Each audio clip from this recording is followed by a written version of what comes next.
Hey, it's Benji Cole, son of Al Cole from CBS Radio and host of the syndicated talk show, People of Distinction.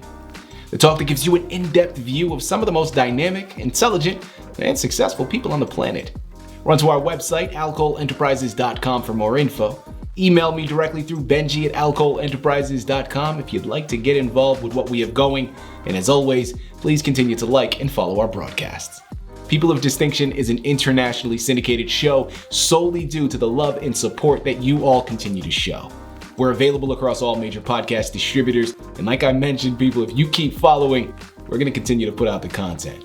Now sit back and strap in because we are delighted to showcase this next guest on our network.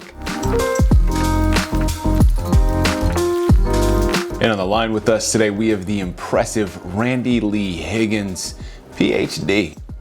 Now we're going to be discussing Randy's incredible book, Salvo, Answers to an Apocalypse. Man, I'm telling you, this is one you want to add to your shelf. When we begin talking, you're going to understand why I say that. It's Amazon, it's Barnes & Noble, a lot of other places. Most importantly, check out his personal site, randyleehiggins.phd.com. There, you're going to gather more information on Randy, more information on this impressive book, hyperlinks set up to take you to the purchasing pages. Man, I'm telling you, it's a one-stop shop. Again, that's randyleehiggins.phd.com. And I quickly want to take this opportunity and point out the fact that Randy was brought to us by ReadersMagnet. So for my writers out there who have gone through their process, if you've spent that time investing in creating your masterpiece and now you need some assistance moving it, head on over to ReadersMagnet.com and gather all of the ways that their fantastic team is going to help you do just that. And people, listen, it is an absolute pleasure to have Randy here on the line. Like I mentioned, man, start doing research on this book and you're going to understand how compelling it is. Imagine receiving a text, not from a friend or a family member, but from your future self, right? A survivor of the apocalypse with a message so urgent, it had to be written in a state of divine clarity. Well, that's a compelling question there, and it's something very worth pondering.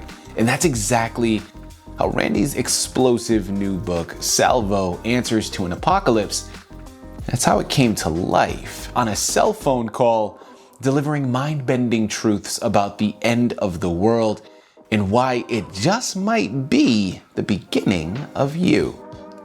Sit back, man, strap in and get ready because today we're diving into why the scariest thing you'll ever face is also the way out. Here we go. Randy, first and foremost, man, welcome to People of Distinction. And thank you very much for being a guest with us today. How are you doing, sir? I'm doing great, Benji. Fantastic.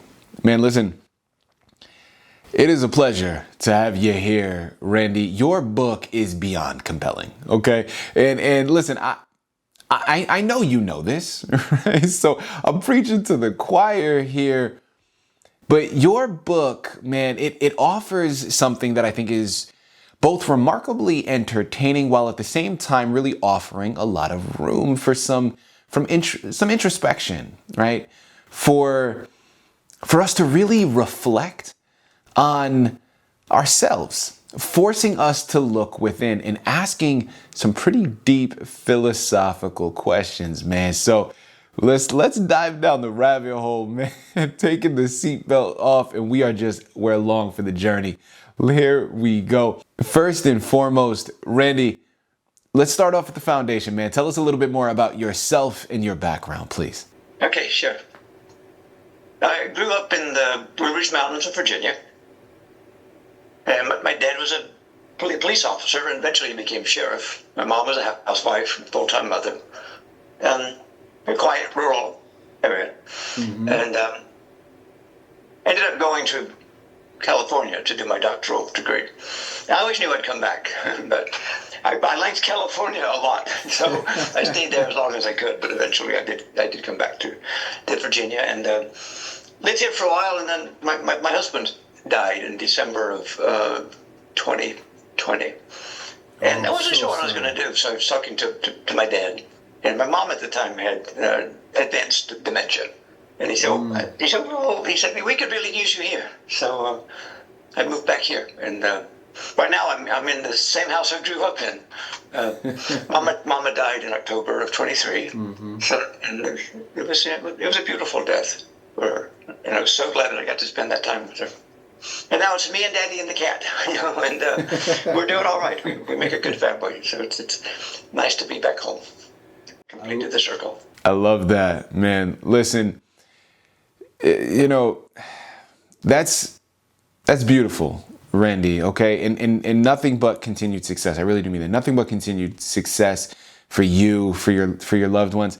And also especially that cat, right? Now, listen, I've always been more of a dog person myself, Randy, but I love animals across the board, man. So they're all fantastic in my book, and they're definitely all welcome here.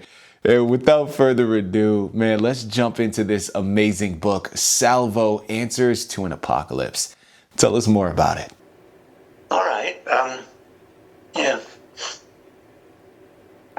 I've always written books. My first book was in the 5th grade. I wrote a collection of horror stories. The teacher said that they were so scary she couldn't sleep that night. But that was my first excursion into book writing. Mm-hmm. But as an adult, I learned how to access. And I'll tell you, it wasn't easy. This was not something I wanted to do or set out to do, but events sort of convened so that I found a way to access very deep parts of myself and started, you could say, channeling books when I was 21 and continued to write books throughout my adult life, but they were all for me. They were written to me, not by me as much as to me, because they're even then in my 20s, I noticed that even like philosophy and metaphysics, I wasn't finding what I needed to know. So I had to write the books that had the information that I needed. And so I wrote the books to educate myself. And I did that my whole life. And that's how I learned. In addition to conventional pathways, like I did get my doctoral degree, which was very helpful. But even I was at the Institute of Transpersonal Psychology. At the time, it was the only doctoral program in transpersonal psychology, and that's the field of psychology that deals with the mystical realms of the human psyche. So it's about as out there as you can get. But even ITP didn't give me what I was looking for. So I found it by going within, by meeting people, guides, on the inside. So that worked. I learned a lot that way, a whole lot. I met some very interesting teachers along the way. But in 2016, I felt inspired to go to Peru. I got called to do an ayahuasca retreat. They say the only people who can do ayahuasca are the ones who are called, and I absolutely was.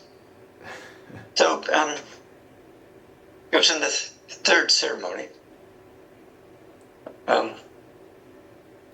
We were sitting there in a circle, or lying there, after having drank the brew. And I noticed there was another circle above us. And they were these blue shimmering beings. And one of them pointed at me. And he said, "That one there needs some loving." And it was true. A partner of mine had just died, and I was kind of in a rough place. So I did need some loving. Eventually I learned how to love myself. They kind of taught me that, how to love myself. But in the meantime, that was very helpful. And when I got home, I noticed that they were still there. It was back to Virginia. I noticed that they were still there, kind of in my body, just kind of floating around me. And they said, "We're going to teach you how to meditate the right way." Because I've been meditating my whole life, starting when I was 16. There's a rock up the hill here where I sat down after getting a copy of, I got it at the library here, public library, Yogananda's autobiography. So I went up to this hill sat on a rock and meditated. And that rock is still there. But as much as I committed to meditation, it never really grabbed me back. Didn't feel like I was getting the results I was hoping for. So they said, we're going to teach you how to do it the right way. They said, forget about lotus position, that's a distraction. Forget about mantras. They said meditation is about listening, not talking. And they taught me how to do it, and it was happening, kind of step-by-step instruction. Mm-hmm. That was in August of 2016. And it was the evening sitting of December 23rd, just later that year. It was like I was sinking deeper and deeper and deeper into this bottomless ocean. And after a while, I noticed I wasn't breathing. And it's kind of alarming, but Yogananda and others had talked about breathless meditation. I never really thought anything about it. But after the sitting, I got up and Googled, and sure enough, it's called samadhi. It translates unity with the universe. And the purpose for entering samadhi is service. And they said, now you will write books for the world. So I continued the meditation, and these phrases, sentences started coming to me.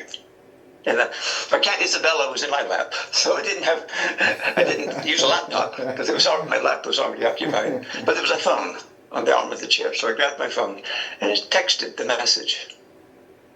The first one was, the next time you read a book, imagine that you wrote it, because you did.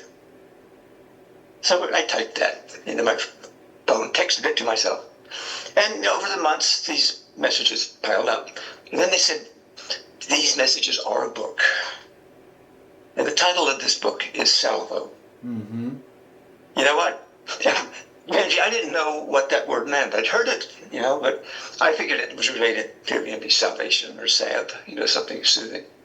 But when I looked it up, I was really pretty surprised. It means salvo is a volley of artillery, as in war. Like, wow. But then I thought about it, and it's like, well, yeah, we're in a difficult time now with the Earth going through what it's going through. Mm-hmm. And they were blasting information from their dimension to ours to help us, frankly, survive. So, it's a life and death situation, a lot like a war. Although simply we're only battling ourselves. That's how Salvo came to be. And it turned out to be, it got good reception. Mm. Ended up being number one in Amazon in 5 categories, and number 2 in the category of philosophy. I outsold, I'm ashamed to say this, but I outsold Jane Goodall in the category of philosophy. So, and I love her so much. But, that's how Salvo came to be. Randy, listen, man, it is no surprise to me why this book has received such a favorable reception. Listen, as I mentioned earlier in the interview, and I'm going to continue to say it throughout, man, your book is remarkable in terms of what it showcases, what it's talking about. And I think one of the most compelling aspects that I see is really how your book flips the script, right? Because you're analyzing this notion of the apocalypse. All right, nothing new, right? I mean, we've seen this in books, we've seen this in movies, we've seen this in television shows. But what is great about your book is that the apocalypse written about within it isn't external, right? It's not an external event. It's actually an internal reckoning of sorts, right? And I think that is so key and so original, but remarkably compelling. And that's going to lead into my next question, man, because Randy, I want to ask, why do you think humanity insists on imagining this apocalyptic catastrophe as something out there rather than something within? Yeah, that's something the physicists are starting to figure this out. Mm-hmm. The outer world simply shows us the contents of our own consciousness. The world is like a mirror. Now, mystics know this. Yogananda certainly knew this, and any mystic, is going to figure this out. But the physicists do too. But yeah, you hit on something very important, Benji, and that's the apocalypse isn't happening in the world. It's happening on the inside. Mm-hmm. It's happening in us. We are experiencing an apocalypse. What's more true is we are the apocalypse, and we're seeing what that looks like when we watch the news or just look out our windows. This is something we're not becoming.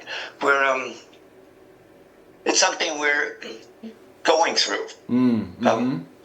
The last time, I don't want to scare anybody, but the last time the Earth went through a mass extinction event was when the dinosaurs got wiped out. And what my ETs, they call themselves celestials. What they say is that the reason the dinosaurs had to get wiped out was to make room for us. And so that's what happened. So we've kind of been the top dog for quite a while now. Mm-hmm. But the tables have turned. And now it's time for us to get wiped out, to make room for the next species, which will be the celestials. The vast improvement over humanity. Humanity is necessary. Think of it maybe like a caterpillar. Humanity is a transitional species, like the caterpillar. And there's nothing wrong with the caterpillar. Caterpillars are great. We wouldn't have butterflies without them. But it's moving toward something. And what we're moving toward is becoming celestials, which are very much like butterflies. The most distinctive characteristic I noticed with the celestials is that every cell in their body and every molecule in their world, and of course the world becomes like a second body. Mm-hmm. It's exploding with joy. There's this permeation of joy with the celestials, and it's going to be worth it. It's going to be harrowing, to go through what we're going through. But it's when you get to the other side, it's like, oh yeah, that was worth it. That was worth every bit of it. People, I'm telling you, listen, I'm at the edge of my seat right now, okay? This is something remarkably compelling. The celestials, the emergent species, kind of goes into the... There you go. So good. When I read any of my books, I'll be honest with you, my gut reaction is, this is the best book I've ever read in my life. I can just read like 2 pages, like, oh yeah, it feels like I'm getting struck by lightning, or plugging myself into this outlet. It's like electricity just shooting through my body. I can read any of my books and just open the book in any passage, and that's what happens, because I'm accessing information that doesn't come from this world. It comes from the stars. I say the reason this is not vanity for me to say my books are the best books I've ever read is I don't write them; they come from the stars. Oh, you may have noticed too. I've gotten a little bit of trouble with Salvo. It says the most important book since the Bible. And I didn't want to say that because it just sounded kind of embarrassing. But the ETs insisted, and I know why. They tell me why. An age is 2,000 years, right? And the Piscean age, we just kind of left, corresponds to Christianity, and it's the fish. The fish is the symbol for Christianity. Jesus was a fisher of men, so that coincides with the age of Pisces. And before that, the 2,000 years before that, was the age of Aries. And that covers the area that the Old Testament was written about. And the word ram is used 86 times in the Old Testament. So it's kind of bloody, sacrificing and all that, but the ram became the symbol for transformation. Mm-hmm. Right, so that was the age of Taurus. And the predominant civilization then was Egypt.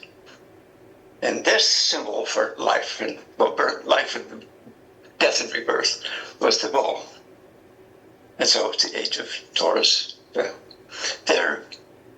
Every age has its own scripture to sort of set the parameters, the framework for the spiritual growth that's occurring for the masses of people. The age of Taurus had the Egyptian Book of the Dead.